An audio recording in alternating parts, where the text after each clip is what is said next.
علیحدگی کر دی جائے گی شہری مراکز میں جو نفری ضرور تعینات کرنے کے ہتھیاروں کے بغیر تاکہ اشتعال انگیزی نہ بڑھے.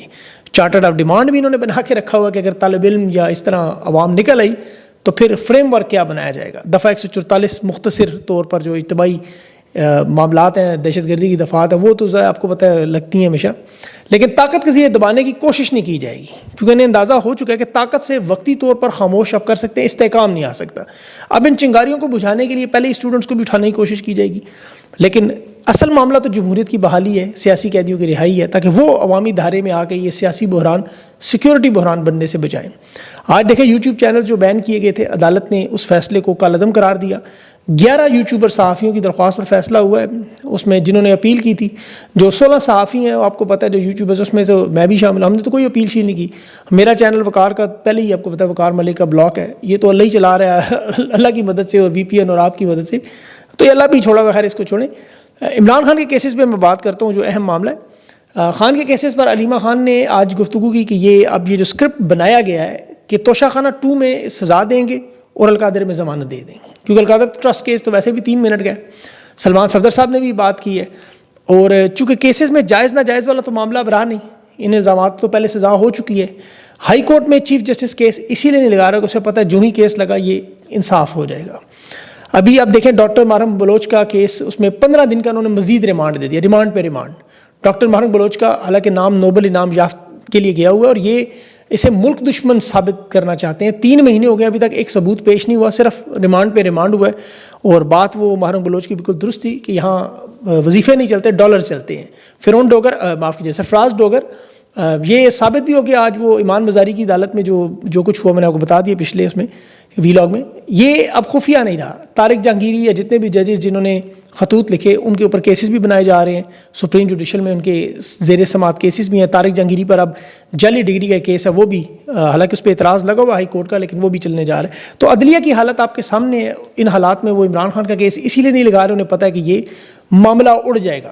یہی بات پھر محمود اچکزئی نے آج جو برطانوی سفیر سے ان کی بڑی اہم ملاقات تھی جین میریٹ سے, اس پر آئین اور قانون کے حوالے سے بڑی گفتگو ہوئی. اور سب سے بڑھ کر جو محمود اچکزئی نے اسے کہا منہ پر کہا کہ 8 فروری کا الیکشن آپ کو پتہ ہے کہ یہ 2 نمبر تھا, غیر جمہوری سیٹ اپ ہے, یہ ہارے ہوئے لوگ ہیں. ناجائز سیٹ اپ میں آپ لوگوں نے کیسے تسلیم کر لیا؟ جب آپ اپنے ملک میں جمہوریت مانگتے ہیں, اس غیر جمہوری نظام کو آپ نے کیوں بیک کیا؟ قاضی فائز کو خود برطانوی سفیر نے خط لکھا تھا جب بلے کا نشان چھینا گیا, لیکن جب یہ لوگ جیت کر آئے فارم 47 پر تو انہیں سپورٹ کیوں کیا گیا؟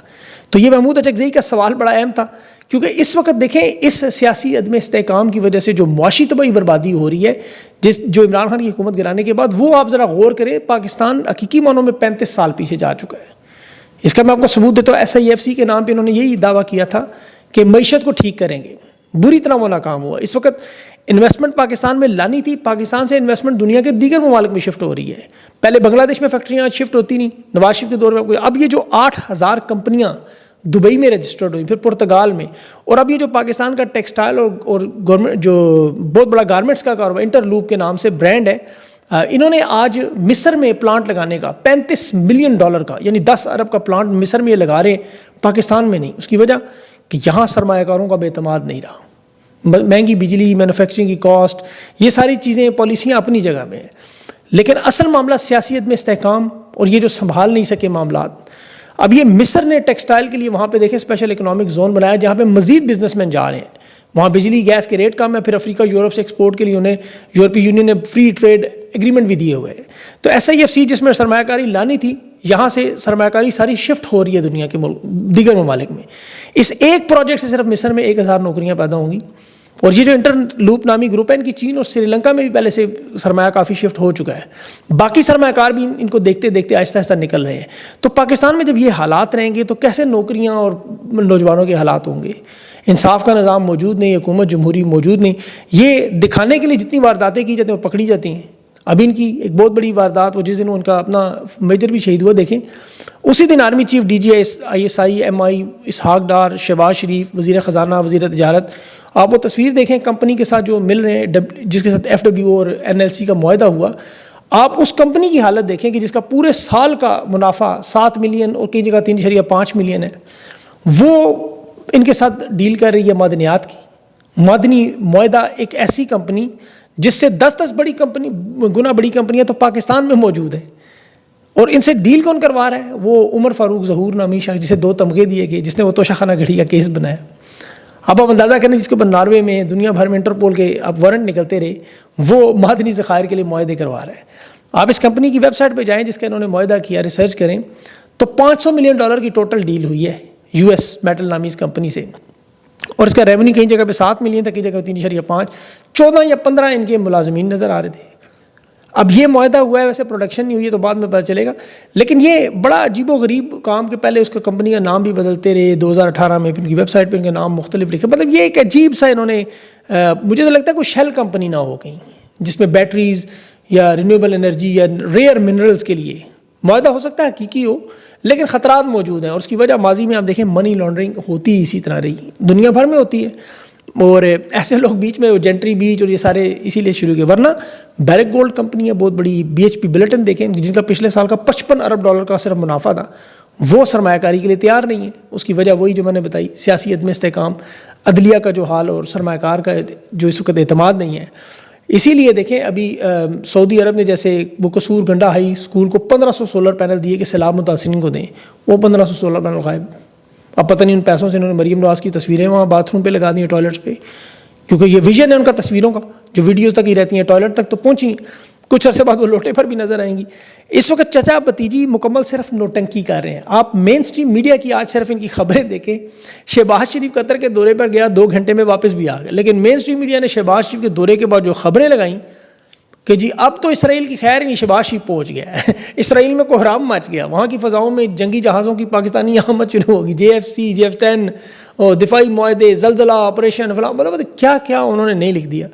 قطر کے امیر سے ملاقات ہوئی، شہباز شریف کے ایک ہاتھ میں بس کشکول نہیں تھا، تعزیت تھی ظاہر ہے. اب وہ ایک ہاتھ میں تعزیت ہو دوسرے میں کشکول مانگنا مناسب نہیں.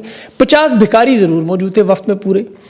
اب قطر پہ دیکھیں جو حملہ ہوا ہے، یہ اصل میں اس کی میں تفصیل بتاؤں، یہ کوئی فوجی کارروائی نہیں، یہ ایک ملٹی لیول پولیٹیکل گیم ہے، جیو پولیٹیکل. اس کا مقصد ایک تو توانائی کو کنٹرول کرنا، نئی قیادت کی تشکیل دینا اور اسرائیل کو عالمی قبولیت دلوانا. یہ منصوبہ ان کا اگر چل گیا تو 6 مہینوں میں OIC کے جو اجلاس میں اس میں آپ کو 2 ریاستی فارمولہ نظر آئے گا بھی. اور پاکستان میں بیانیے کی بڑی تبدیلی ہے، کیونکہ اب قطر کے جو حملہ ہے آپ اسے خطے کے واقعات کے ساتھ جوڑ کے دیکھیں، امت مسلمہ کے ابراہیم اکارڈ اور قطر کا معاملہ آپ کو سمجھ آ جائے گا.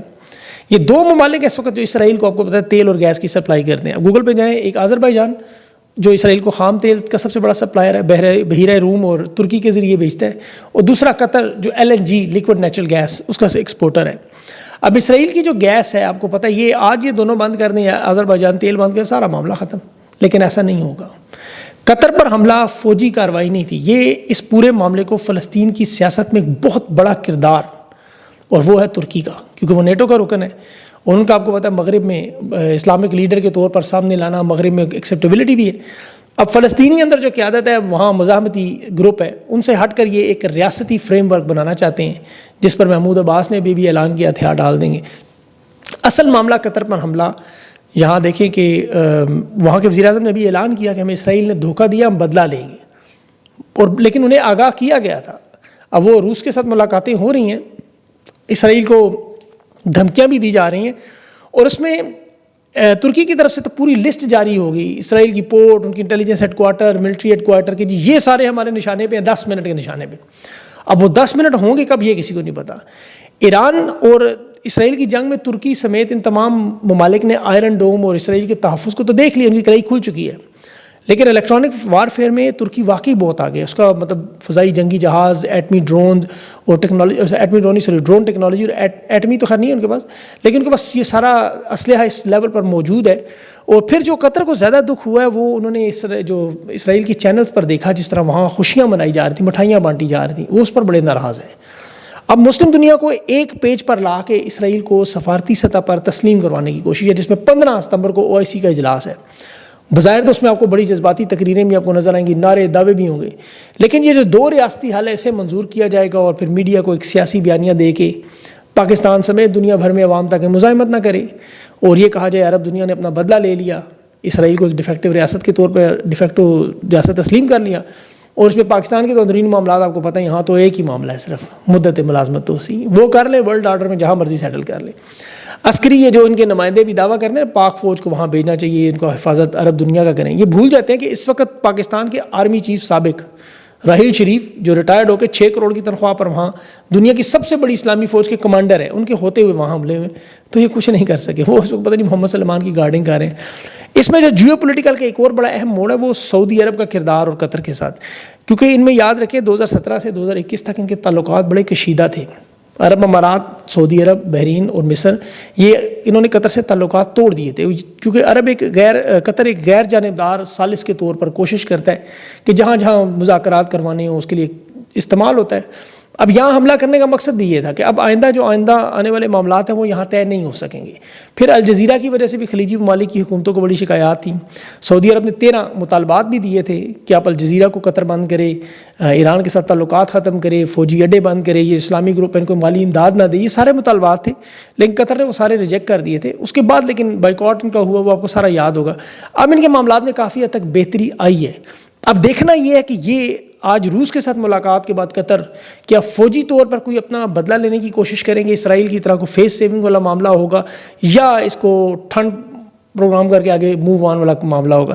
امریکہ میں بھی وہ آپ کو پتا چارلی کرک کا ایک بڑا اہم معاملہ ہوا ہے وہاں، لیکن وہ ویڈیو لمبی ہو رہی ہے، وہ انشاءاللہ کوشش کروں گا اگلے ویلاگ میں کور کروں. اپنا خیال رکھیں، مجھے اجازت دیں. اللہ حافظ.